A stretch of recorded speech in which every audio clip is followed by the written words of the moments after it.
All right.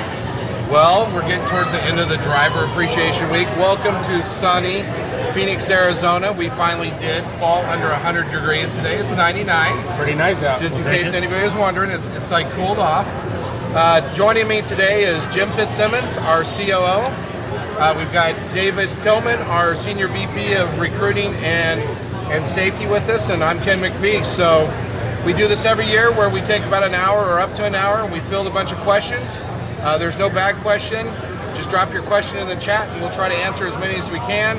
If we don't get enough questions, I guess we can end early, or we can keep going and answer what we can. So we had some pre-questions that we put out there, and I'll just start with you, David. This is always a good one for you. We're 65 on the pedal, 68 on the cruise, and 70 on PassSmart. What can we do to increase the speed? Well, I feel like whoever asked this question can put them up to it, but look, we do constantly review it, and we do benchmark with other carriers on where we're at there. We don't have any plans on making any changes to the speed right now. We do have 63 on the pedal, 65 on cruise, and then about last year, or it was about 2 years ago, we updated the PassSmart to go up to 68 for up to an hour a day. So, like I said, we don't have any plans. Keep in mind, FMCSA is still reviewing this too as well about the issue of speed limiters on trucks. And it wouldn't make sense to really do anything right now with that issue lingering out there. Because it's a pretty heavy lift when we got to bring 14,000 trucks in and plug them in and change all those parameters. Yeah, right? not to mention the cost. I mean, as you run higher miles per hour, your truck gets worse miles per gallon. So and I mean, so I guess that we are always reviewing it as a leadership team. We certainly take driver feedback, but we're balancing that with what we think is a safe and appropriate speed for the fleet as well. Excellent. Well, and here's always one of my other favorite questions. I'll shoot at Jim. What about APUs? Yeah, that's actually a good one, right? So we looked into that about a year ago, and unfortunately the math doesn't pencil out with the cost of the initial investment, how long the device lasts. There's actually even now electric APUs, and so I was kind of hopeful that with the new technology and batteries and the cost coming down on batteries, that was going to be a viable option. But the math doesn't work out as frequently as we trade our trucks, and then the cost associated with pulling that device out, putting it into a new truck, doesn't really work great either, and you also leave a lot of big holes where you have the APU installed in the original truck. So unfortunately, today it doesn't work, but what I would tell you is you never know. With the fuel prices going up, there'll be a point where the math will work, and then if the math works, we would definitely go with APUs. Well, we're testing. I think you saw some today out here on one of the brand new trucks that we're testing other things all the time, right? So there may be 4 or 5 trucks out there that are testing different things like solar panels or other electric type air conditioning, stuff like that. Portable, yeah. Perfect. Yeah, so we're keeping our thumb on the pulse of what's going on, but we got to wait till it gets to the right number. And hey, we're aware drivers would definitely like an APU. If you're keeping the truck for 6, 7, 8 years, the APU would make sense. And so you see a lot of owners, you see a lot of companies that do keep trucks, longer than 4 to 5 years that have APUs because the math works for them where it becomes a cost savings versus, costing you more money. Excellent. Here's another question that comes from Joya Clemens. Can we get card access to the night terminals and vice versa, and even if it's a separate card with your original ID badge? I can take that one. So we try very hard to keep all of our brands separate. So Knight, Swift, U.S. Express, Bar-None, AAA, all those still run independently as separate companies. Now there are some exceptions where one company will lease space to another company where it makes sense. We're not going to go out and lease a yard if we only need 15, 20 spots if another brand can facilitate. So in that case, those drivers get an access card to get into that terminal. But we really don't want to open up Pandora's box by just every driver having access to every terminal. It'd be very hard, like already in the Swift terminals, and probably most of the terminals, parking is already very tight. Weekends, holiday weekends especially, it's probably non-existent in terminals. And so we definitely don't want to have more outside brands coming in, clogging up a Swift yard or vice versa. It'll be really hard to control and anticipate what you have coming in. Awesome. Here's one I feel I probably need to answer. It says from Jordan Carter, when are we going to get vacation pay fixed? Was told about 2 years ago that we get paid out and then take vacation pay at the anniversary date. So yes, we have been working on that, but then there's other priorities, like we're doing some apps like Find My Trailer or other things that have kind of taken the front seat to that. Currently right now, you get paid out your vacation at your anniversary date, however many weeks that is. It is our intentions to still do that. It's on the list of 2024 projects to work on with payroll, so it will be coming, and I know we keep saying that, but we're going to try to get that pushed to the front of the line as we get into the next year. Yeah, and I think the question said fix. It's not fixing it, it's just changing it. It's changing it, so you can take your vacation and not all be paid out at once. So you're still getting it, it's just we'd like it a different way. Right. All right. Another one they talk about, parking in the yards of, we didn't have enough trailers. Now we got a lot of trailers. So could you Jim, could you walk us through how we fix that, what we're doing, where we're at with it? Yeah, so backing up to late 2020, all of 21, part of 22, you couldn't get enough trailers. You couldn't really at that time hardly buy trailers. That's when trucks, trailers, cars, you name it. There was a shortage of about everything that had a microchip, metal, or rubber involved. And so we got kind of behind on trailers, and there was a lot of freight going on. So customers want a lot of trailers when they have more freight. They're okay if we don't have power. They'd rather load up a trailer and we pick that load up later that night or the next day, as long as they get that product off the warehouse floor. Now it's the reverse. As freight slowed down, customers don't want our trailers sitting on their yard, and so we pushed a lot of that out. The trailers are now in our terminals, and now we have too many trailers. That's first time I think I've ever been at Swift. We have too many trailers, and so there's a big push right now. We're looking to sell trailers in just about every market. So probably over the next, and they don't sell very quick, so it's a kind of a longer process, but probably over the next 6 months, you'll see more and more space free up in the terminals. Yeah, excellent. Some more room, definitely. Our goal is always, we want to have a safe spot for you to come to a terminal, a place to park your truck. And I realize some terminals like Denver or Rupa Valley, they get packed on weekends, and so we are working on that. We're aware of that, and so we'll continue to try to make sure we always have parking available at our trailers. All right, perfect. Here's another one, and from Gary, that it talks about Swift trailer. Okay, what is being done with Swift trailers that have big issues with landing gears, sliding tandems, door straps, hasps, deteriorating bodies? So the shop's working obviously hard at fixing those, but we have the MAC 39 process where we do ask our drivers, hey, if you see a trailer with an issue, it might not even be the trailer you're picking up, but you see it at a drop yard, you see it at a customer, report that trailer so the shop team can be made aware of that ahead of time. We can have a plan to get it fixed. And to piggyback off what Jim was saying, we're unloading some of these older trailers, even some other model years, but we with the fleet being the size we have a huge advantage. If we can get those reported, I think the shop's going to be all over those and trying to get it either fixed or have a solution. Yeah, and at that point, we're not selling new trailers, right? We're selling our oldest trailers is what we're trying to sell. So that'll slowly kind of help that, but really, with big issues like that's where we need the driver's help to identify the problem, the macro, get with the shop if it's at a terminal, but if there's not a red tag on it, we definitely got to get those tagged so a shop can figure out do we fix it, or if it's something major like some of these items would maybe be to the point where you scrap a trailer that might be 10, 15 years old if it's got a lot of damage on it. So this is a good question because we can talk about how the market's changed and people build warehouses different and things like that, but this came from Gary. It says, can I start getting some loads with longer miles, with like 1,500 plus miles? Yeah, so things continue to change, right? But how the network is set up when you look at supply chain now versus say 20 years ago is drastically different. The warehousing, so if you take a big retailer, big box retailer, they used to maybe have one in the west, one in the east, and now they have multiple in each region, and sometimes even more than that. They'll have 2 in one state when you get some of these big ones like Walmart or an Amazon. And so as that's happened, the length of haul continues to shrink. The other thing that's happened over the last probably 10 years is the rail, the intermodal, has got more efficient. And so now it's cheaper typically for a customer to ship something that is going to go from like coast to coast or long distances, big city to big city, on the rail.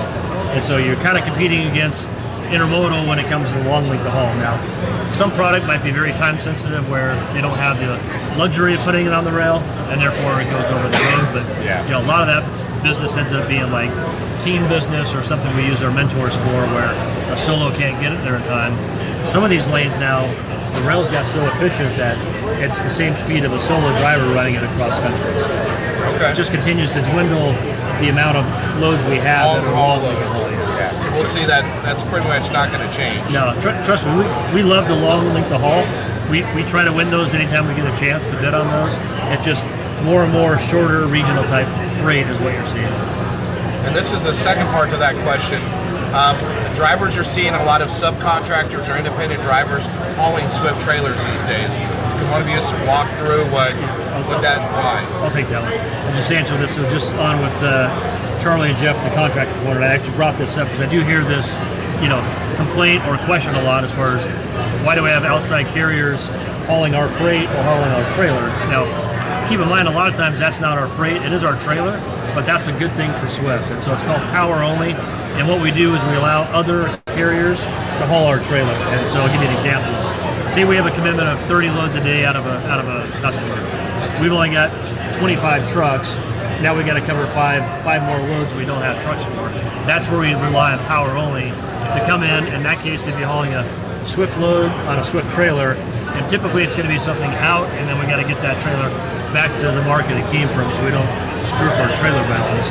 Now the flip side of that is logistics, Swift Logistics, Night Logistics. They go out, they bid on their own freight just like any third-party logistics company would do. So they run their own freight, and in a busy market like we had, 20 through late 22, mid 22, we were giving them a ton of loads because we had so much freight. Now it's the other way around. We're actually taking more loads from them than they give to us, and so it might not feel like a win to a driver when you see another company hauling one of our trailers, but the big picture, it does two things. It makes the company stronger by having the logistics, and in times like now, it could be a win where a driver is going to get a load that's not a Swift load, and so we're getting that extra load into the building. So, and that's happening every day right now. Excellent. Here's just a shout out to Lathrop, Troutdale, and Jurupa. They're saying, hey, things are looking much better at Swift, and great job to the planners and the staff in those locations. So we appreciate that nice comment too. Oh, yeah. Here's one for you, David. A lot of navigation problems from Zonar. Sometimes it gets hard to locate a shipper in Consonnes. Can you elaborate on what we're doing to fix that? Yeah, absolutely. So we've certainly got, a lot of feedback from drivers on some issues with the navigation. So the team's definitely hyper-focused on getting that fixed. There's a couple updates coming with the navigation. I think just an important clarification too. The nav, Zonar is really the log piece of this. The navigation is LEO, so the point app. But all part of the telematic solution. So from the driver's perspective, the nav you're seeing on the tablet. Here at the end of October, we're expecting the new pluggable routing fix to go into place.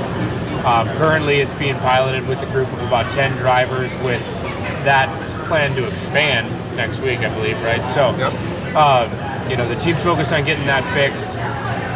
Again, targeted right now the end of October, specifically on the navigation. And really, so pluggable routing is kind of like a IT term. So I think that really means, though, is if a driver identifies a problem with the route, they have the ability to let us know through the feedback section, and then we have the ability, or will have the ability here very soon to change that route, to alter that, so that the next driver doesn't have to deal with the same problem, the next driver. And so, and hey, we do thrive on that feedback, so it is greatly appreciated. This isn't an area we're asking anyone to be bashful in. Like, we want the feedback. Well, and then there's a second piece of that update. I believe the turn-by-turn instructions needed some updating, and they're going to put an update on that in October too, right? Correct. That's targeted for the end of October as well. Awesome. Yeah, we realized when we rolled out the navigation piece on the tablet, it was very clumsy. It's just not an overnight fix, and so we continue to try to work through this. But what we've tried to do is learn from our mistakes, and our mistake was we rolled this out too soon, without having enough testing done. And unfortunately, everyone's kind of paying the price for that right now. And so what we're doing now is, as we do these enhancements and upgrades, we have smaller groups of drivers testing it, getting their feedback, and then once we know we got the majority of the bugs worked out, then we'll roll it out to the rest of the drivers. Perfect. So lots of questions from Gary. I hope we got a lot of those answered there. Here's a couple from Frank. So it says, when trailers come back from being refurbished, the license plates get overlooked and it comes back peeling off from the acid blasting. If that could be checked, it'd be great. Do you know anything? What? I'm guessing it's at the prison because they do, they refurbish older trailers, they do powder coating, so I'm guessing part of that process might be acid. They're sandblasting the trailer plate too. We probably just need to find out, because if they're not pulling the plate off, kind of ironic, that's where the plates are made, I assume, right? Yeah, no, yeah. I mean, that's just good feedback, and we'll follow up with the shop team, because even when we get those back, the shop's doing their inspection. That's a simple fix. We can bring that to the shop's attention and make sure that's part of their inspection process before we put it back road ready. Yeah, first I've heard of it, so good call out. Good call out, Frank. And then Frank also just wants to give a shout out to everybody for putting together an amazing Driver Appreciation Week. If you haven't been to any of our terminals, we should have food trucks tonight at all the terminals. Tomorrow is usually our big barbecue at almost every terminal. So go there. We want you to break bread with us, meet the staff.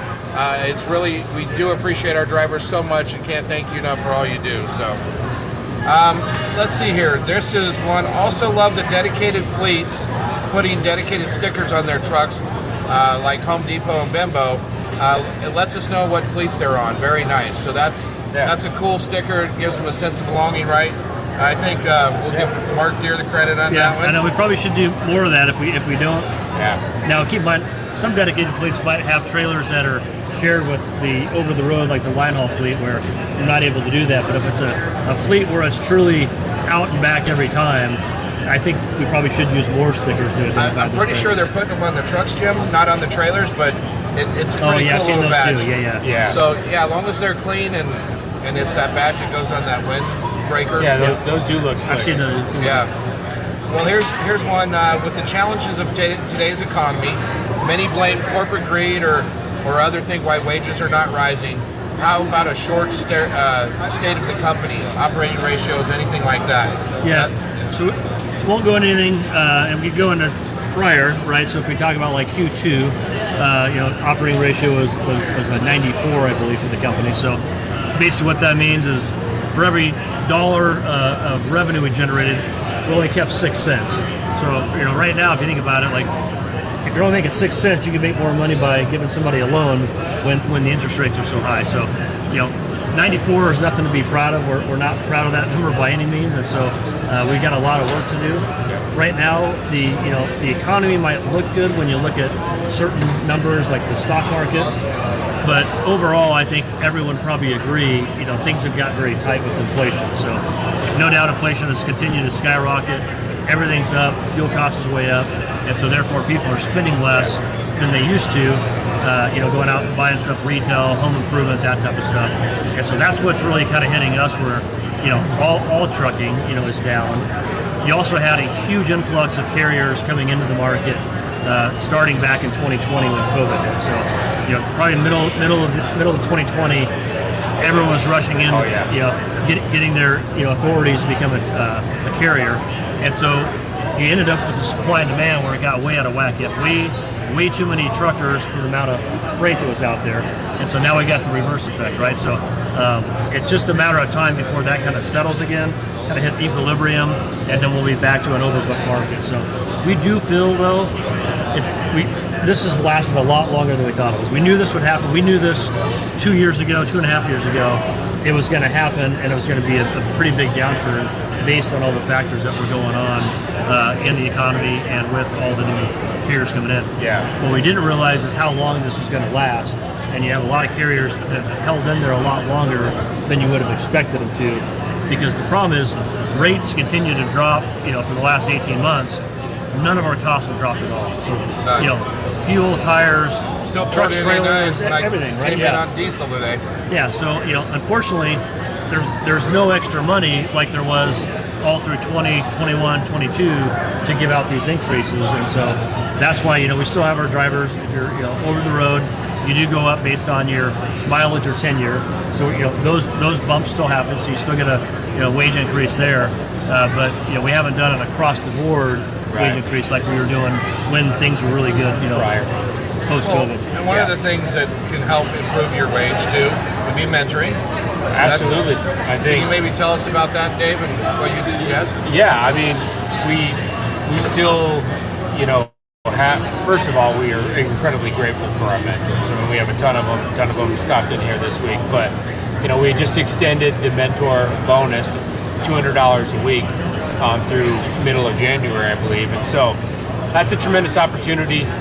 We've still got a large network of academies. We've got schools all over the country. We have a need to train those students with good qualified mentors. So that's a good point. But also the monthly bonus, I think, is a huge opportunity to continue to make money. And we still see a lot of drivers leave money on the table for not completing the required safety course. So you're and smart. that safety course is 10 minutes or less is what we've it's not a lot. Yeah, and many times that's the one thing they didn't do to get it. So, we encourage you to do that.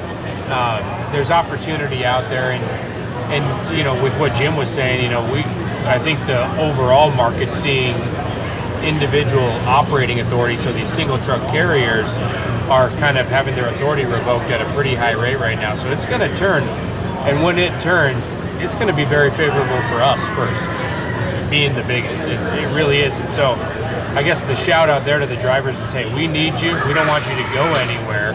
And when this thing heats up, it's going to be really good for all of us, but for particular our drivers that stuck it out with it. Definitely.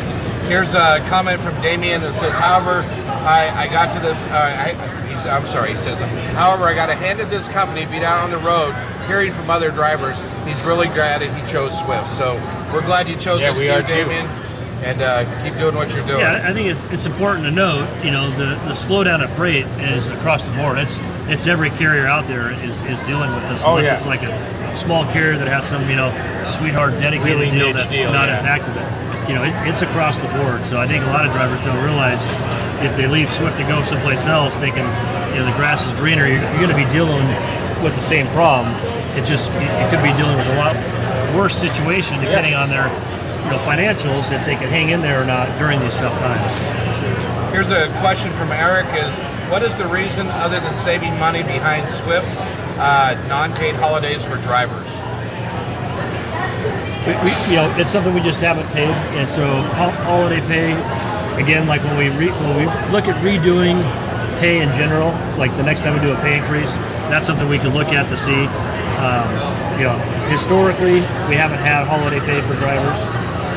Doesn't mean that we won't ever have it. It just means we don't have it right now. Here's a driver. This is Eric too. It looks like Damien. There's water at a lot of terminals, and he says he goes through a lot of them. He's just making a suggestion that we put more water at our terminals, which our terminals try to make sure that there's water, Gatorade, other things available for you to have. In fact, we were handing out laundry detergent here, so when we have some OS&Ds where, hey, maybe we had our load rejected or a few pallets rejected because they fell over, each terminal has their own OS&D, and they're handing those things out. So I think you'll start seeing more stuff like that. All right, I'm going to jump into the private. Okay, so this is when, Jim, I think you somewhat touched on this, but if you go back to it just one more time, when will freight pick up a little bit more? So it's hard to know how long the bottom will last, but the good news is we're very confident we're now in the bottom. Now, I will say April, May, we thought we were in the bottom because it felt like it. Things kind of flattened out, rate flattened out, and then it dropped again. And so we realized it was a false bottom. This time we're confident, and looking at a lot of other data and metrics we look at, it definitely feels like we are at the bottom. Now, how long that lasts is hard to say. But what I will say is going into the fourth quarter, typically, last year was not typical, but typically things always pick up in the fourth quarter. So I feel like we just need one event, whether that be, a holiday where things get busy and you get kind of that, out of balance where you got more freight than carriers, and then we'll be back into the races. Could be a hurricane, we can almost see something to kind of trigger that, where it puts stuff out of whack, and then usually what you see is from that point forward, it just continues to grow. Yeah. It's never ever just been flat. Like right now, it's kind of like almost at that perfect spot for a shipper, where you have enough freight, you have enough trucks for the amount of freight you have, and so things are still in the shipper's favor, where there's plenty of carriers out there to cover the freight.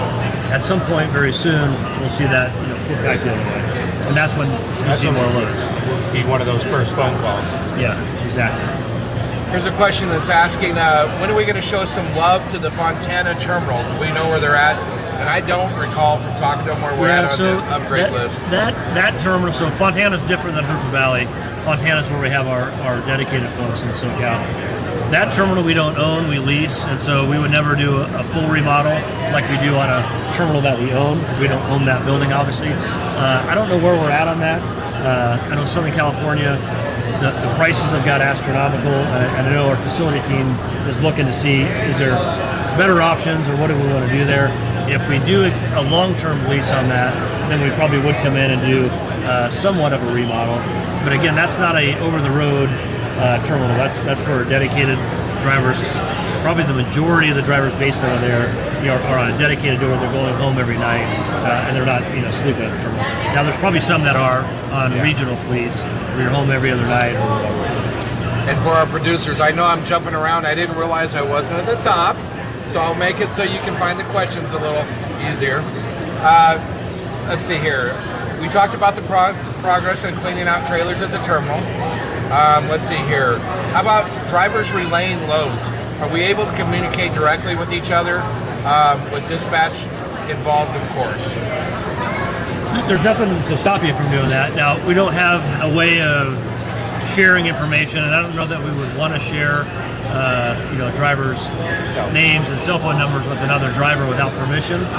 But if you did want to know that, like I would think like on an express or a dedicated regional fleets, you can just work with the other driver to get the information. Yeah. Well, sure. If you're over the road, that's probably something you could call in and ask, and we could ask the other driver. To me, it makes sense, because then you can hook up and figure out where you're meeting at and have a little more detail on the swap. Here's one that you could answer for Brett, but when are we getting a load board? Hopefully by the end of the year. If so, Brett Stewart's getting a tattoo. Yes. So there's. I believe it's a unicorn riding a rainbow or something. No, it's a Sasquatch. Sasquatch, Yeah. right? Yes. So yes, Brett, I hope you're listening. We're going to make that happen. Oh, So yeah. we're That needs to committed.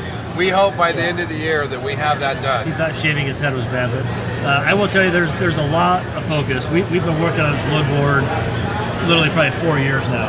It should have been done 3 years ago.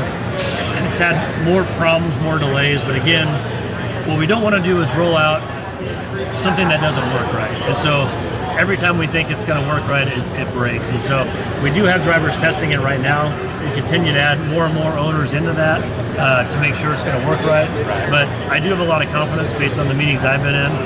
By the end of the year is our goal to get that rolled out. So if it doesn't happen, Brett dodges the tattoo, but I think it'll happen probably in the first quarter of next year at the latest. Okay. Well, you got one more question for Brett here is, will owner-operators, do we have any plans to ever pay them a percentage instead of cents per mile? We've had fleets over the years. I think we still might even have some owners that are on a percentage. That goes both ways. Trust me, right now, you would be very glad you're not on a percentage based on what we've seen rate do the last 18 months. So now in an up market, you'd want to be on it, but the problem is you can't pick and choose. You can't go into that percentage when things are good and then get back out of it when things are bad. But what we try to do is make sure we have a fair and equitable compensation for you as an owner that should work for you. And then when we look at the owners, they make more than a company driver. So I feel like the program we have in place, the fuel benefit that we have for owners, it definitely is a good business model that works. Okay. There was a comment that asked about seats and other upgrades like microwaves in the trucks. Here's what I would tell you. We don't really manage this by noise of who's asking, but more of by data of what all of the drivers are wanting. So we ask that you take the survey. There is our biannual engagement survey going on right now. And literally, because of what you answered in the past, is the reason why we got dump valves put back on trucks, right? And refrigerators, better mattresses. So please take that you see up there. Tell us how you really feel. Take the survey. List those things like microwave seats. And when we run the numbers and say, hey, 3,300 people responded, of that 2,200 of them wanted seats, then we take that back to purchasing, right? All right. When is Flatbed getting new trucks? I mean, that. I don't know the schedule right now, but I know there are new flatbed trucks coming. Chris Drown could probably give you an exact answer, but I know there are new trucks coming into flatbed. Perfect. And then I had a couple drivers, Jim asked me this in the terminal, or here in the tent, but then here's one that says, can we look at new medical coverage that doesn't have such a high deductible? And this one, I can probably help you answer a little bit, but we've already planned right now for 2024, and that's locked in. So this is definitely something that we keep at the forefront, and it's in discussion along with pay and other things. That we're always trying to be as efficient as we can with insurance for the whole big group. There are 3 different ones that we've implemented right now, and can everybody remember? What's that? 98.6. So, and there's one that's also about like stretching and other things, and then there's one that's a surgical one. So get with your terminals. I don't have it right in front of me, but those are, I can tell you, one of our employees I just talked to said they went through the intake, did all that, and they're looking at double knee replacement, and they had their consult. It was supposed to be yesterday. So it works, and that's a zero cost. I mean, as far as like the surgery, the hospital, there's some other things in there, but it's worth reviewing with your terminal. So we're trying to do those things in turn with this to make it a better insurance. So I kind of answered for you, but is that the right answer? That's good, because I had no idea. You were the guy for it. Okay, why doesn't the Macro 30 request for available loads seem to work properly? 98% of the time it gives us 0 load offerings. My guess is right now there's just nothing available to offer. Would be my guess. I don't know exactly. We have to look at each example. Because I think those are being planned. So our planners are really good about they're planning out if they have the next load. So that macro only looks a few hours ahead. And if they've already got them planned, they're not available. So we're waiting for them to be booked in. So that's probably you probably see a better result on that as freight continues to improve. Okay. When are we going to the practical miles pay instead of zip to zip? With current GPS tech, it's no longer a valid pay point. Again, that would be something we'd have to look at.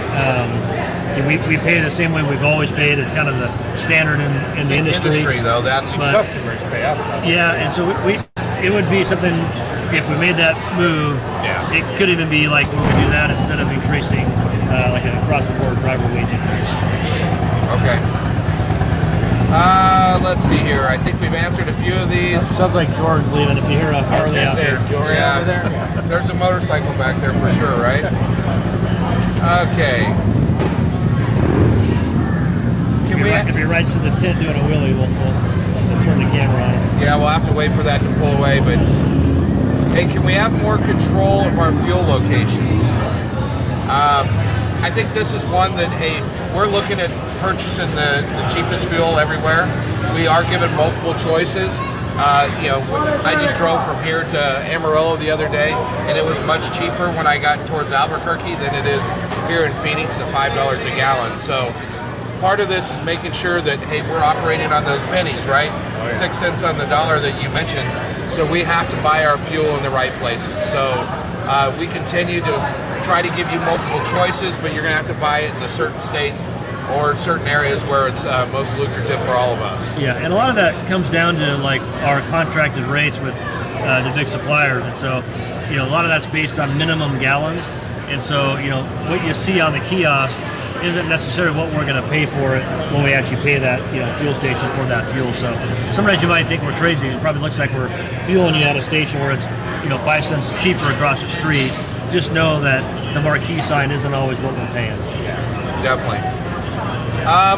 Can we talk about fuel a little, right? Idle has been a big topic, especially when you get into the times when we're at 6 cents, and what we need to do. So can one of you talk through what's the best way we can control our idle? You want to take it? Well, I mean, I think what we preach a lot is, number one, we just got through summer. It was like a record-breaking hot summer. And we want you to be comfortable and, frankly, from a safety perspective, get good sleep so you're ready to go. So it starts there. But I think we've also had a struggle sometimes with the driver wants to run into the truck stop something and leaves the truck on running. No one's in there. One of the most, I guess, basic asks is just, hey, when you can, and it's not a comfort thing, shut the truck. We don't want to be idling it. And when you got 15,000 trucks out on the road, you can imagine how quick that steamrolls and compounds. So, that's one of the big things. And with fuel being what it is, we're going to continue to push and preach on idle management. And that's some of our speed limit, right, too, is because of fuel cost. You could also drive and cruise more, things like that. We certainly encourage cruise. And keep in mind, most know, but cruise is going to give you that 2 miles an hour extra. But there's systems on the truck, the adaptive cruise and collision mitigation that are optimized to be utilized on cruise. Which is why we give 2 miles per hour more, because the truck's actually safer in cruise. So we will encourage that all day. Of course, with winter coming up, we wouldn't want to use cruise in inclement weather. There's some circumstances where we wouldn't be pushing that, but generally speaking, that's a huge fuel savings as well and an opportunity, to get that extra 2 miles an hour. Yeah, so just to reiterate, because I think it's important, we would never ask a driver to sleep in a hot truck. Yeah. So if you're sleeping and it's hot out, idle the truck. Like in Phoenix right now, you couldn't expect anyone to sleep in a truck without the truck running. Cool down, it's 99. Exactly, yeah. We'll have Ken sleep in a truck. Yeah. Come on. How he does. But like Dave said, if you're not in the truck, turn it off. That's what we're asking for. Just use a common sense approach to reduce the idle, which reduces the spin. And we've even found some folks in extreme situations where they're idling their truck out here and they went home, right? Yeah, I know. And that is the extreme one, but generally. We've seen some security presence at some terminals, specifically at night. Is there any plans of having guards at all terminals, or is that just for those? No, we hopefully we don't ever need that, right? But if we have a problem, then we'll put guards where we have problems to make sure we're protecting our equipment, our freight, and our employees' vehicles as well. That's one thing we run into occasionally is to have somebody break into a yard and they start busting windows, going through cars, looking for whatever they can find under the steel. So we do the best we can. Obviously, it'd be a huge expense to have 24/7 security at every facility. We have done a very good job at securing our facilities, where now the majority of the personal parking is behind a secured fence, where forever all the vehicle parking was wide open and anyone could have got into somebody's vehicle. Perfect. What about dedicated opportunities for owner-operators? How would they find that? Yeah, I think probably working through, would the placement team know that? Yeah, I would think so. Now, not all accounts can facilitate an owner-operator. And so there could be dedicated accounts that might have openings, but depending on how the pay structure works, an owner might not work on certain dedicated accounts. But I do know dedicated has a lot of owner-operators, so it's probably something worth looking into. All right. There's somebody, Alberto's calling you out. Tillman, let us know about the medical card update for lease owner-operators. The medical card update.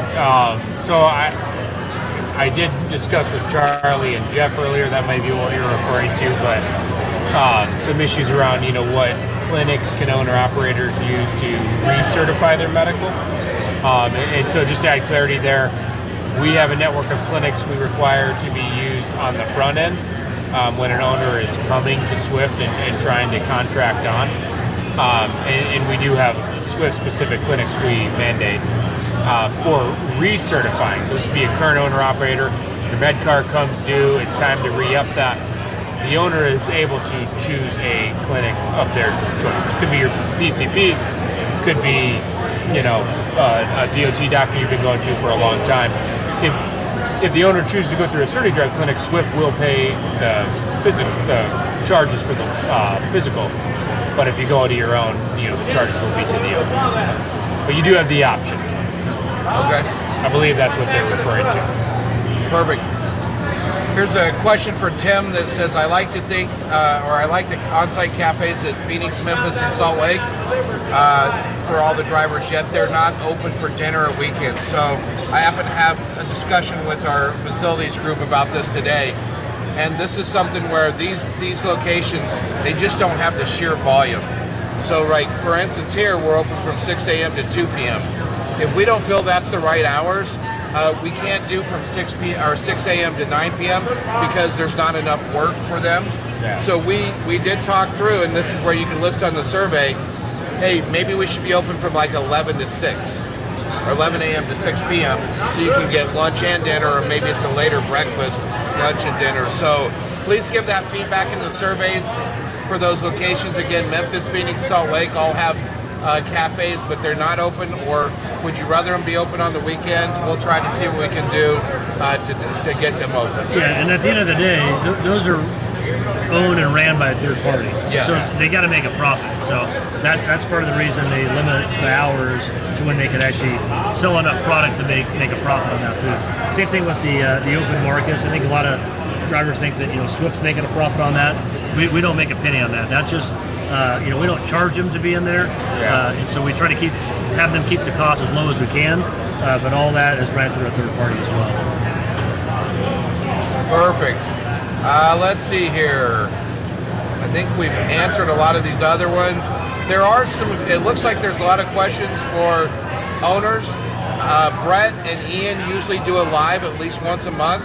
So we'll make sure we filter these to them, get them to answer them, and come back to you with the answers on that. Yeah, and on the owners, I heard you talk about Charlie and Jeff earlier. Adam and I did a deal with those guys earlier. So if you're an owner, especially, I think there's even value for some company drivers to listen to what they have to say. But Contractors Corner is a social media site they have, and I feel like they do a good job of they ask a lot of the tough questions that they get feedback on. They give a lot of advice, a lot of tips for owners on how to be a successful owner, not only in Swift, but really in the industry. Make money. Yeah. Here's one that, why am I starting to see Transmax trucks in Indiana delivering loads? Yeah, so we have some international drivers. There's two programs. One's B1, one's OP1, but both those fleets are international drivers where those drivers have to run from the interior Mexico up into the U.S., and then either go back empty if it's like, say, a load going just barely into Laredo, or if they're loading, like, say, into Indiana, then it's a haul load that's a southbound load, international load, back into Mexico. And so that's why you see that. It's just part of our Transmax, which is one of our companies that we run. Now, Transmax exclusively hauls freight for Swift. We've had that for, over 20 years now. And so that's just really kind of an extension of Swift, even though it's got a separate name, separate brand. It's obviously ran out of Mexico, but very integrated with Swift. So there's some questions in here about us buying U.S. Express and then it being a tough market. There's questions about should have we done that, or what do we think? And I think really that's something that started a long time ago, right? Yeah, but keep in mind, you wouldn't buy a company when things are great because they'd be making money, right? Premium. And so exactly. So there's a benefit of buying a company when they're losing money and the stock price is very cheap. Now, obviously, you got to pay a premium to get the investors to sign off on selling the company, like in this case Swift. And so that's why people might wonder, why did we pay more than the stock was worth at the time? But that's what it takes to buy the company. Now, we think there's a lot of value there. We think U.S. Express has a lot of good employees, a lot of good customers, and especially a lot of good drivers. We just think with some tweaking and with Knight Swift helping kind of change some of the strategy and the leadership at the top, we brought two people over from Swift. Tim Harrington is now the president of U.S. Express. Came out of Swift sales. He was the EVP of sales. Josh Smith was here in Phoenix in finance. Josh is now the CFO. So we think between those two, and then we've kind of handpicked some people like Tracy Dover. And I think we've got some key people going in there to kind of help them understand the way we do things at Swift Knight that have been very successful for us. Doing that, we feel we can get that company turned around. That company operates at $2 billion a year in revenue. Now, keep in mind, Today they're spending over $2 billion to generate $2 billion. They're losing money, but it won't take much. I say that loosely, right? It takes a lot of work. It's going to take a lot of work, but it won't take much to get that profitable. And when you're talking about $2 billion in revenue, you start talking about a lot of operating profit. And again, the more companies we have underneath the Knight Swift umbrella, the stronger all of our companies are. And I think back to like when we went into COVID, a lot of companies were scared, right? Because no one knew how long that was going to last. Everything shut down. We weren't scared at all. Like we really weren't. We continued to pay drivers. Like we did a lot of things most trucking companies don't have the luxury to do because they don't have the finance and the backing to do that. And that's the benefit of working for a company like Knight Swift.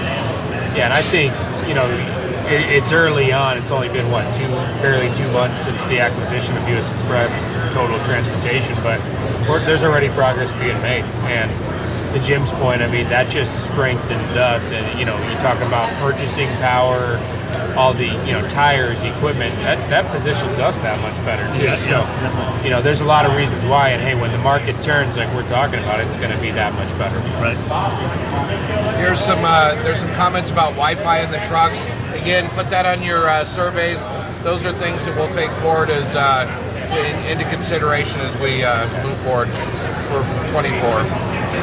I think I filtered through a lot of these. Am I missing anything over there, producers? All right.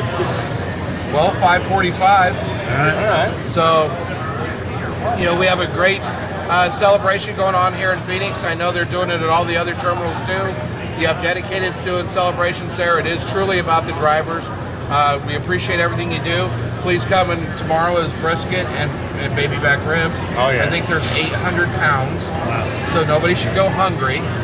800 pounds. But that's a lot of meat. Oh, yeah. Yeah, and if you're a vegetarian, there's some vegetarian options too. So please come in and celebrate and eat with us, and we'll get to know you and spend some time with you. And we have I think we're doing something with Jordan tomorrow, right? We're shaving his head for charity. And his beard. And his beard. I think we're going to be close to hitting that $10,000 mark. So for Swift Charities. So please donate for that. Otherwise, do you guys have any parting wisdom for us or words? I just really quick, I just want to say thank you. I'm so appreciative. Selfishly, I like to talk about safety a lot more than Ken lets me, but honestly appreciative of the efforts that all the men and women at Swift put into safety as it relates to driving on the roadway, just everything we do. That means so much to so many people, including your families, yourself, and those we share the road with, and certainly all of us that care so deeply about you. So, the numbers are there. We're a very safe company, and that's because of the men and women that drive for us, and I'm just very grateful for you. Yeah, and I'll just say, hey, thanks for all the hard work you do, not just this week, but every week of the year, right? And so we take this week to try to pause, to really make sure you understand how much we appreciate and recognize you. But I hope you feel our appreciation and recognition all year long. We don't want this to be a 1 week out of the year kind of flavor of the month. We really want our terminals out there, making you feel like you're part of the team, part of the Swift family all year long. So if you don't feel that way, what I would tell you, is typically it's communication. It's no different than a marriage, right? When there's problem, communicate. The more you communicate with your driver leader, your on-site leader, your terminal leader, the more you're going to get to know them, the more they're going to get to know you. And I promise you, the more you do that, the better the relationship's going to be both ways. And then it starts to feel more like a career than just a job. Yes, definitely. Well, thanks for joining us today. We do this every year. We'll be back next year on Thursday, but appreciate you guys so much. Please come break bread with us, and we look forward to seeing you at all the terminals or around the roads and highways here. All right, thank you.